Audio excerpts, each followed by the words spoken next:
Muy buenos días a todos los que estén viendo este video. El día de hoy vamos a hablar de diferentes temas, entre ellos las reacciones de la mitocondria, que incluye la respiración celular y todo lo que conlleva la respiración celular, los mecanismos de transporte de la membrana celular y los ribosomas, que eso incluye la síntesis de proteínas. Vamos a empezar con las reacciones de la mitocondria. Bueno, para empezar con las reacciones de la mitocondria y la respiración celular, tenemos que tener en cuenta que esta se divide en tres: glucólisis, ciclo de Krebs y también fosforilación oxidativa. Dentro de la glucólisis se utiliza la glucosa para transformarla en piruvato con una ganancia de 2 moléculas de ATP. Ahora, ¿cómo funciona la glucólisis? Básicamente es una serie de reacciones que extraen energía de la glucosa al romperla en 2 moléculas de 3 carbonos, llamadas piruvato. Básicamente se divide en dos fases: la fase en la que se requiere energía y la fase en la que se libera energía. En la fase en la que se requiere energía, la molécula de glucosa se reordena y se le añaden 2 grupos de fosfato. Los 2 grupos causan inestabilidad en la molécula, que se llama 1.6 bifosfato, lo que permite que se divida en 2 mitades y forme 2 azúcares fosfatados de 3 carbonos. Y puesto que los fosfatos utilizados provienen de ATP, se deben utilizar 2 moléculas de ATP, básicamente. Y de ahí se va a la parte en la que se libera energía. Ya que ya están separados, pasamos a la fase en la que se libera energía. Y en esta fase, cada azúcar de 3 carbonos se convierte en otra molécula de 3 carbonos, piruvato, mediante una serie de reacciones. Y estas reacciones producen 2 moléculas de ATP. Y dado que esta fase ocurre 2 veces, resultan en 4 moléculas de ATP. Adicionalmente, también produce una molécula de NADH, y al ser de 2 reacciones, produce al final 2 moléculas de NADH, y habiendo ya creado el piruvato. De ahí, una vez teniendo el piruvato, pasa por un proceso llamado oxidación del piruvato o reacción PrEP. En este proceso, el piruvato se convierte a un grupo acetil coenzima A, básicamente. Primero se corta el grupo carboxilo del piruvato y se libera como molécula de dióxido de carbono, quedando una molécula de 2 carbonos. Y esa molécula se oxida, y los electrones que se pierden en la oxidación son captados por NAD y se forma NADH. Y la molécula de 2 carbonos oxidada, un grupo acetilo se une a la coenzima A y se forma acetilcoenzima A. Y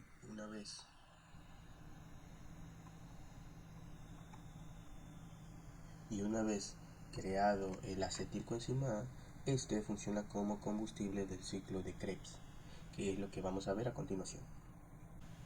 Muy bien, ahora vamos a ver lo que se conoce como el ciclo de Krebs, o ciclo del ácido cítrico, también llamado. Este ciclo tiene lugar en la matriz mitocondrial, al igual que la conversión del piruvato a acetilcoenzima A. Esto, ¿cómo sucede? Bueno, el acetilcoenzima A se combina con una molécula receptora de 4 carbonos, llamada oxalacetato. Y esto de aquí forma con el acetilcoenzima A una molécula de 6 carbonos llamada citrato. Y después, este citrato. Y esta molécula de 6 carbonos va liberando uno de sus carbonos como dióxido de carbono. dióxido de carbono y a su vez produce una molécula de NADH para que después se vuelva a liberar otra molécula de carbono perdido como dióxido de carbono y o se forma otra molécula de NADH, quedando una molécula de 4 carbonos. Esta de aquí, la que queda como resultante, se somete a una serie de reacciones en la cual el GDP pasa a ser GTP, o sea, es una molécula portadora similar al ATP. Y luego se reduce el FAT en FADH. Y por último se agrega otra molécula de NADH y quedando de nuevo una molécula de 4 carbonos como oxalacetato, haciendo que pues el ciclo se pueda volver a repetir y repetir y repetir. Y esto lo hacemos con el objetivo de obtener varias moléculas de NADH y de FADH. Y bueno, ¿cuál es el objetivo del ciclo de Krebs? Básicamente genera moléculas de NADH y FADH. Por cada vuelta se generan 3 moléculas de NADH y una molécula de FADH. Además de que se produce una molécula de ATP o GTP, que es la molécula que se encuentra aquí. Esto también puede ser ATP, depende de la célula que sea. Ahora bien, vamos a ver cómo tanto el NADH como el FADH pueden ayudarnos a producir mucho ATP, ya que como hemos visto en realidad el ciclo de Krebs tan solo produce una molécula de ATP, no es, es poco, pero el NADH y el FADH en realidad pueden llegar a producir mucho ATP con lo que se conoce como fosforilación oxidativa. Para la fosforilación oxidativa tenemos que entender esto de aquí, que se le conoce como la cadena de transporte de electrones. Es el primer paso para poder sintetizar ATP. Para poder entender la fosforilación oxidativa es necesario que primero vayamos a esto, una de las partes de la fosforilación oxidativa, que es la cadena de transporte. ¿Cómo funciona? La cadena de transporte consta de 4 complejos: complejo 1, complejo 2, complejo 3 y complejo 4. Para empezar, el NADH producido en el ciclo de Krebs, el NADH pasa a convertirse a NADH más protón y los electrones se donan o se receptan al complejo 1. Lo mismo ocurre con la molécula de FADH. Se convierte a FAD más 2 protones y sus electrones pasan por este complejo llamado complejo 2, que recepta los electrones producidos por la FADH. Entonces, complejo 1, los electrones dados por la NADH. Complejo 2, los electrones dados por la FADH. Y tanto este de aquí, tanto los electrones con el complejo 1 como el complejo 2 pasan a este pequeño complejo llamado ubiquinona, o Q también le podemos decir, y en la cual se juntan ambos electrones y estos electrones pasan al complejo 3. Básicamente, por cada complejo cuando pasa al complejo 3 se bombean protones. El movimiento de los electrones bombea aún más protones a través de la membrana y luego los electrones se van a este acelerador llamado citocromo C, en el cual transporta los electrones al complejo 4, que básicamente el complejo 4 se bombea aún más protones y transfiere los electrones a oxígeno molecular, que se parte en 2 átomos de oxígenos y acepta protones para producir agua, 2 moléculas de agua específicamente. Entonces, en todos estos complejos se ha venido produciendo protones que han ido de la matriz al espacio intermembranal. Protón, protón, protón. En cada uno de estos se bombea protones. Protones, protones y protones. Y como hay un desequilibrio electroquímico de protones, ya que en este lado hay más y en este lado hay menos, por equilibrio se necesita que estos protones, donde hay más concentración de protones, vayan a donde hay menor concentración de protones. Pero no pueden ir a través de estos complejos, ya que estos complejos bombean protones al espacio intermembranal. Entonces lo hacen a través de este de aquí, conocido como la ATP sintasa, la cual funciona con funciona a través del ingreso de los protones. Básicamente, la ATP sintasa se, se enciende o se empieza a mover o a girar y catalizar por el flujo de protones que se encuentra en el espacio intermembranal, por el flujo que llega aquí y va a la matriz de nuevo. Por este flujo, esto empieza a funcionar, a girar y cataliza una molécula de ADP más un fosfato, lo convierte a ATP. Entonces, básicamente, los protones producidos aquí hacen funcionar a la ATP sintasa, la cual cataliza una molécula de ADP más un fosfato y captura energía del gradiente de protones en forma de ADP, o sea, básicamente produce el ADP.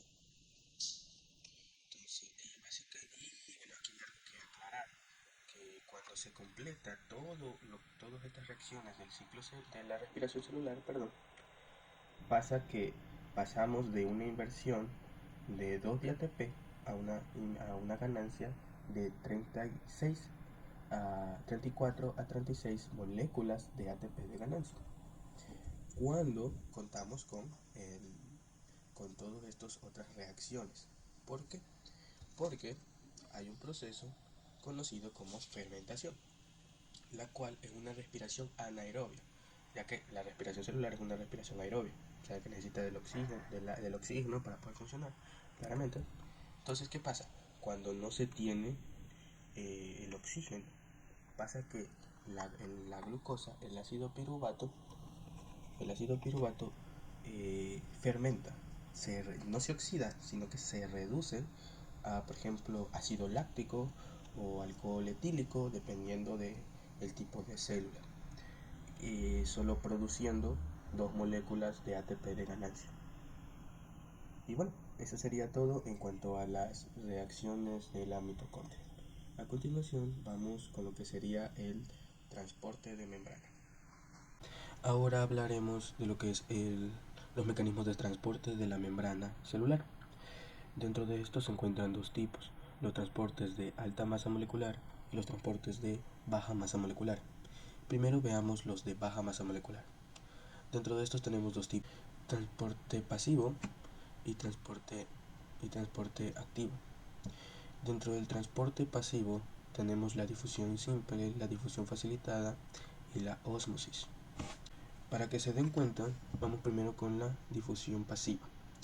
La difusión pasiva, en palabras simples, es el paso directo de moléculas no polares a través de la membrana,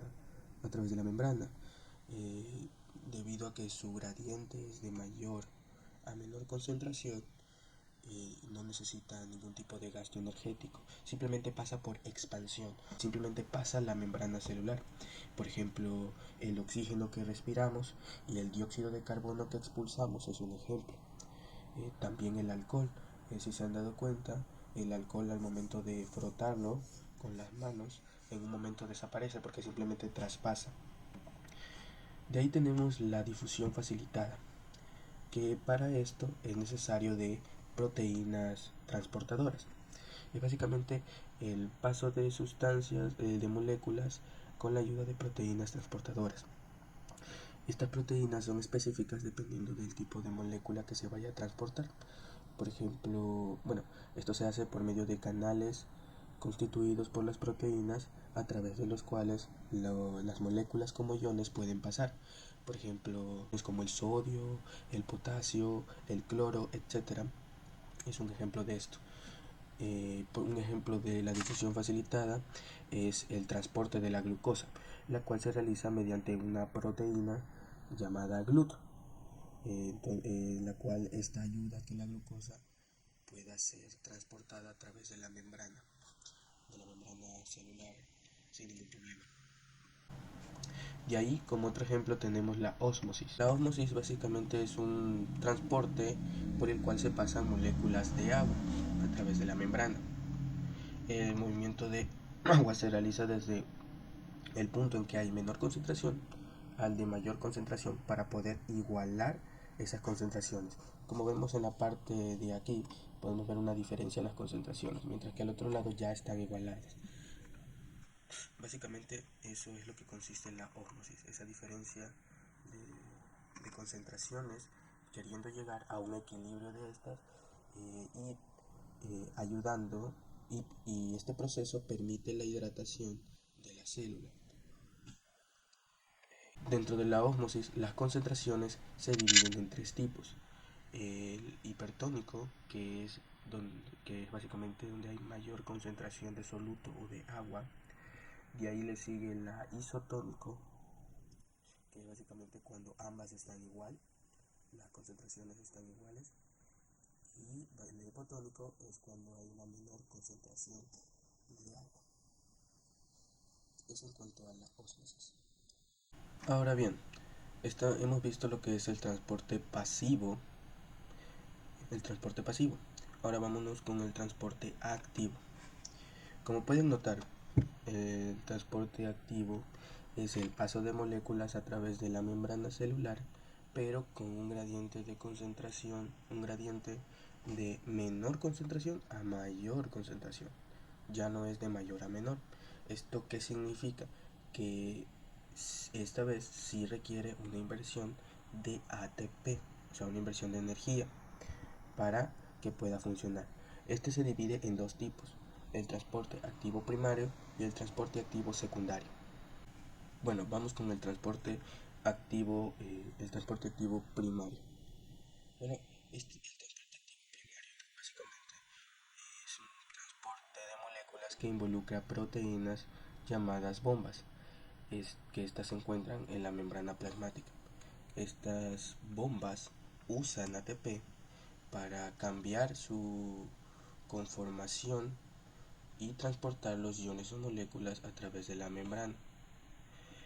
Básicamente sería que el transporte activo primario utiliza las proteínas llamadas bombas y con la utilización de energía en forma de ATP crea un desequilibrio de iones, y por medio de este desequilibrio de iones es por donde pueden pasar las moléculas. Por ejemplo, la bomba de sodio-potasio, la cual es una proteína transportadora, la cual por cada ciclo de transporte saca 3 iones de sodio hacia afuera de la célula y entra a su vez 2 iones de potasio hacia adentro. Ese es el transporte activo primario. El transporte activo secundario utiliza ese desequilibrio iónico como energía. Esto con el objetivo de básicamente transportar moléculas a la membrana. Es decir, no utiliza directamente ATP, sino que utiliza el desequilibrio electroquímico como energía para que las moléculas puedan pasar. Por ejemplo, y dentro del transporte activo secundario hay dos tipos de transportes, que es el sin porte, que básicamente tanto la molécula como el ion van en una misma dirección, o el antiporte, que la molécula y el ion van en direcciones opuestas. Y bueno, esto ha sido lo que es el transporte activo. Ya hemos visto lo que es los transportes de baja masa molecular. Ahora vamos a ver los transportes de alta masa molecular. El transporte de alta masa molecular se divide en tres tipos: la endocitosis, la exocitosis y la transcitosis. Vamos primero con la endocitosis. La endocitosis es un proceso de transporte en el cual una célula introduce materiales desde fuera de la célula, o sea, extracelulares, hacia adentro, envolviéndolos en una parte de la membrana plasmática. Esta membrana, básicamente, si se dan cuenta, este movimiento de aquí es porque se invagina y forma una vesícula que contiene las moléculas que se van a transportar. Se invagina, se cierra y aquí están las moléculas que se van a transportar. La endocitosis se divide en tres tipos: la fagocitosis, la pinocitosis y la endocitosis mediada por receptores. La fagocitosis es un proceso en el cual la célula ingiere partículas grandes, como microorganismos, desechos celulares o partículas inertes. Su funcionamiento se da cuando la partícula se une a los receptores de la superficie de los fagocitos. Estos son rodeados por las evaginaciones de la célula, tal y como se muestra en la imagen de aquí, y al fusionarse forman la vesícula fagocítica, y esta se fusiona con un organelo llamado lisosoma, formando el fagosoma, en la cual las enzimas lisosómicas ayudarán a degradar lo que se contenga dentro, o sea, ayudan a la degradación del contenido que se encuentra adentro, lo que se le conoce como fagolisosoma. Eh, Esto, por ejemplo, se puede hacer con cualquier resto de células, materiales que las células no consideren necesarios. Puede hacerlo. Ahora vamos con la pinocitosis. La pinocitosis es un proceso en el cual la célula eh, internaliza líquidos extracelulares y pequeñas moléculas disueltas. Esto pasa cuando la membrana se invagina, rodea la molécula o líquido y se fusiona con los bordes de la hendidura, como pueden ver aquí. Se fusiona con los bordes de la hendidura, y la cual contiene receptores proteicos que, al unirse con los lisosomas, digieren el contenido que se encuentra adentro, digieren este contenido de aquí. Por ejemplo, un ejemplo de esto puede ser las células epiteliales, las cuales utilizan el proceso de pinocitosis para poder absorber nutrientes. Y como último punto tenemos la endocitosis mediada por receptores, lo cual es un proceso muy selectivo en la cual las moléculas específicas son reconocidas y unidas por receptores específicos en la superficie de la membrana.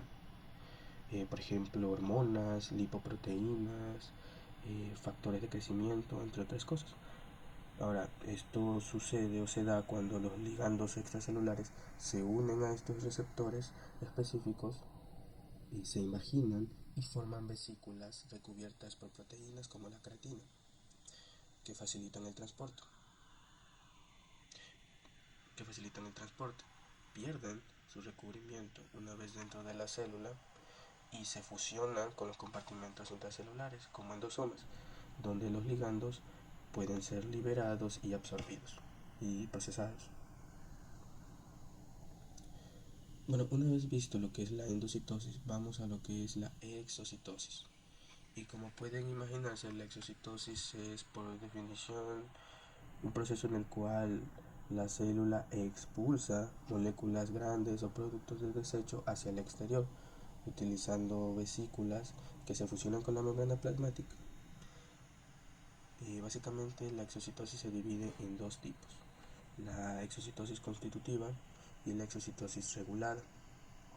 La exocitosis constitutiva básicamente es que ocurre de manera continua. Se encarga de la secreción regular de proteínas, lípidos y otros materiales hacia el exterior celular. Bueno, ¿esto cómo sucede? Las vesículas que contienen proteínas y lípidos se forman en el aparato de Golgi y se transportan directamente hacia la membrana plasmática. Y esta se fusiona con la membrana celular sin necesidad de una señal específica, lo que permite la liberación de su contenido al espacio extracelular.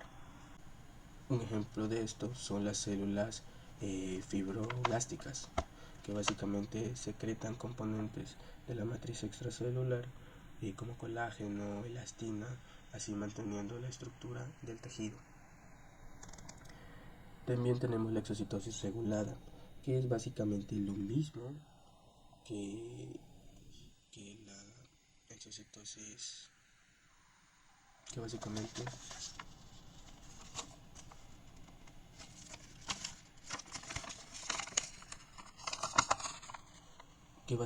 es lo mismo que la exocitosis constituida, con la única diferencia de que ocurre en respuestas a señales externas. O sea, este proceso no ocurre a menos de que haya una señal externa que active el proceso.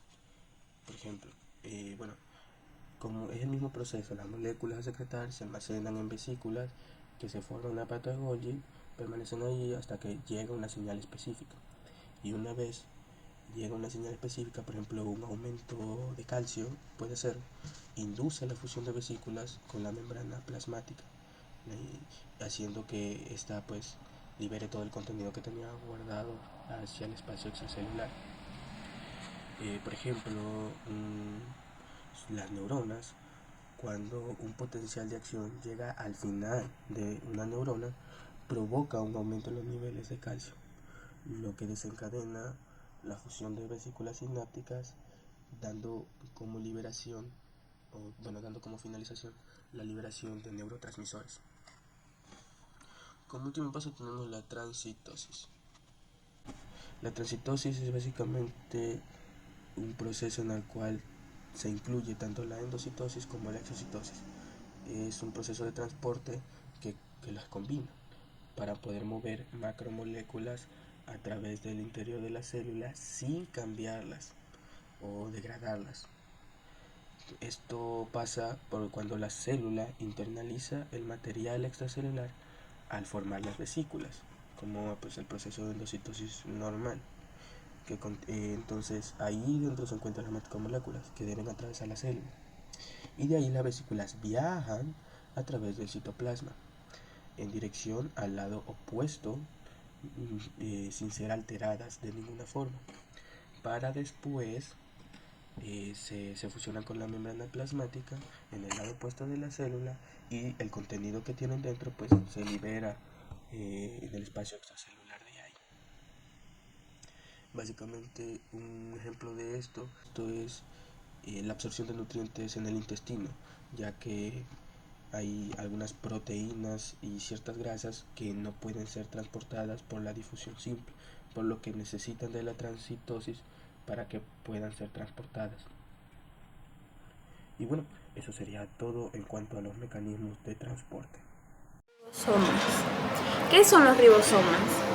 Un ribosoma es una estructura intracelular formada por ARN y proteínas. Es el sitio en el cual ocurre la síntesis proteica en las células. El ribosoma lee una secuencia de ARN mensajero y traduce ese código genético en una serie especificada de aminoácidos que crece y forma cadenas largas que se pliegan y forman proteínas. La estructura.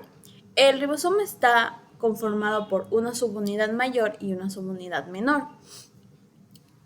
La subunidad mayor tiene una protuberancia central y dos laterales, con un frente y una espalda. La subunidad mayor también está conformada por un sitio A o aminoacídico, donde se inserta el aminoácido ARN de transferencia que lleva el primer aminoácido. Luego tiene el sitio P o peptídico, donde se inserta el peptidil ARN de transferencia que lleva la cadena de peptidos y las proteínas como resultado.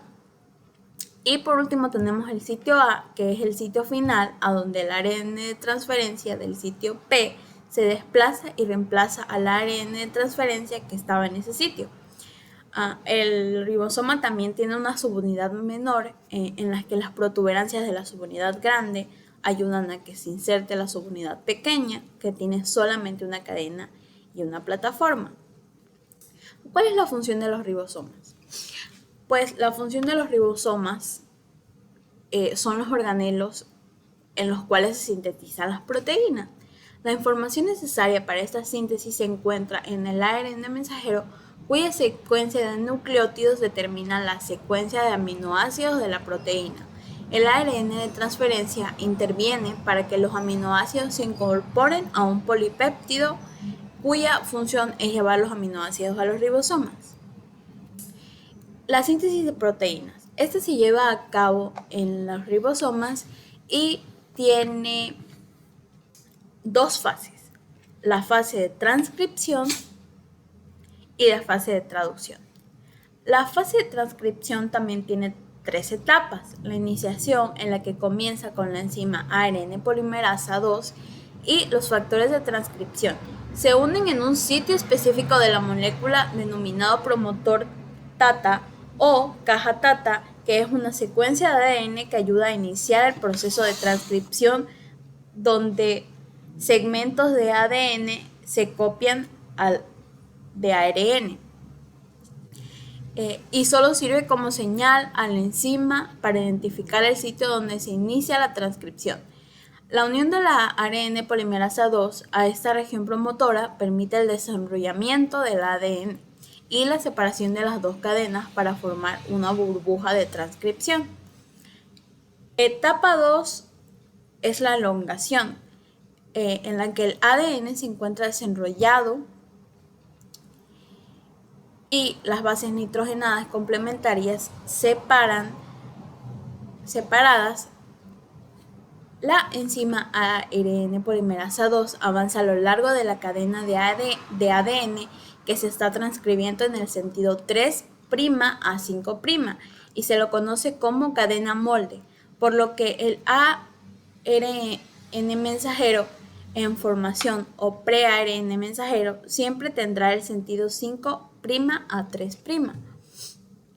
En el extremo 5' del pre-ARN mensajero se une la caperuza o CAP, que es un nucleótido modificado de guanina que protege la transcripción de la degradación.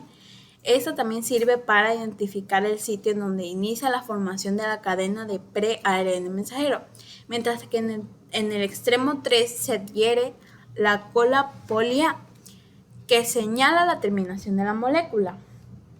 Con esto se garantiza que la información esté intacta y que la síntesis de proteínas se inicie y concluya correctamente. La etapa 3 es la terminación, que corresponde a la maduración. En las células eucariotas, el ADN contiene ciertas regiones que no codifican proteínas llamadas intrones, y otras que sí codifican proteínas llamadas exones, por lo que el ARN mensajero transcrito copia ambas regiones y recibe el nombre de ARN mensajero inmaduro o pre-ARN mensajero, el cual tendrá que pasar por el proceso de maduración en el que se eliminan intrones y se unen exones por corte y empalme para convertirse en un ARN maduro. Este proceso se lo conoce como splitting, que es un mecanismo molecular que facilita la lectura de los genes, el cual contendrá exclusivamente la información necesaria para la síntesis de proteínas y sale del núcleo al citoplasma, en donde se lleva a cabo el proceso de traducción. La fase 2, que como ya mencioné antes, es la traducción. Esta también se da por 3 etapas. Nuevamente tiene el nombre de iniciación, en la que el ARN mensajero que se encuentra en el citoplasma se acomoda en el sitio específico de la subunidad pequeña de los ribosomas por el extremo 5' para proceder a la unión de los aminoácidos que formarán la proteína correspondiente. La secuencia de estos está dada por el ARN mensajero. La traducción se inicia con la lectura del codón de inicio AUG del ARN mensajero, que codifica para el aminoácido metionina, y las bases complementarias son UAC, que las contiene el ARN de transferencia y reciben el nombre de anticodón, el cual lleva al aminoácido metionina al triplete inicial del ARN mensajero, que junto con la unidad pequeña del ribosoma formarán el complejo de iniciación. Posteriormente se adhiere a la subunidad mayor del ribosoma y la metionina queda colocada en el sitio P de este. La elongación. Otro ARN transferencia llevará al siguiente aminoácido. Por ejemplo, el ácido aspartico, cuyo codón es GAC y su correspondiente anticodón es CUG, que será colocado en el sitio A de la subunidad mayor del ribosoma. A continuación se formará un enlace peptídico entre metionina y ácido aspartico en el sitio catalítico del ribosoma. Enseguida, el ARN en transferencia de la metionina pasará al sitio E del ribosoma para posteriormente quedar libre y se avanza para leer el siguiente codón. El ARN de transferencia del ácido aspartico se mueve hacia el sitio AP con los dos aminoácidos unidos y se continuará con la síntesis de proteína. Por último, la terminación, en el que el ribosoma lee un anticodón de terminación O alto, UAC o UAG0UGA, el cual no codifica ningún aminoácido y en su lugar se unen al ribosoma algunas proteínas llamadas factores de liberación, que hacen que la proteína terminada se desprenda del ribosoma. Finalmente se separan las dos subunidades del ribosoma y estarán listas para iniciar una nueva síntesis. No me queda nada más que agradecer porque esté prestando atención a este video y muchas gracias por prestar atención.